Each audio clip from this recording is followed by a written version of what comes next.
Some accountants have suggested to me to own property in a top company with SPVs below.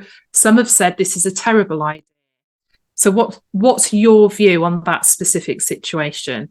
So I had one client that rang me up and they said that I want a separate limited company for each of my residential properties.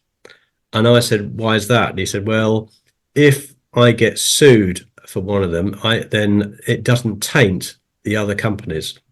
Well, that's a perfectly valid answer. And I said, look, if you want it, we can do it. But the cost of that structure is, if you have one company with 5 properties, then we've got one set of accounts, one set of filing at Companies House, one set of corporation tax computations, etc., etc.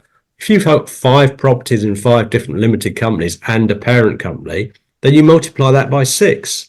And it just depends if you're prepared to pay those extra costs for that asset protection. And you've got to consider the risk. So what's the chance of someone suing me for my individual properties? So you just need to sort of bear that in mind. We can do it.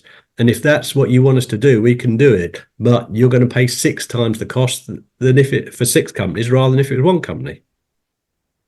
There's another question in the chat, which, and again, it's like, what's the intention? What's the end goal? So the question's been asked: if we have multiple companies, can we spread the loss across all of them if they're not in a holding company? But I mean, to me, that question doesn't quite make sense. So maybe it makes sense to you, Chris. Yeah, it does make sense. So basically what he's saying is that if I've got 5 companies like that, all owned by me, they're not in a group structure. They're individually owned all by me. So therefore, you can't do group loss relief because it's not in a group. So if that company's got a loss, that company's got a profit, I can't offset that loss because it's not in a group. Conversely, if I've got a parent company like that owns all the 5 companies, then it's a group situation. And then you can do that relief in that situation. You can claim group loss relief as long as you own it.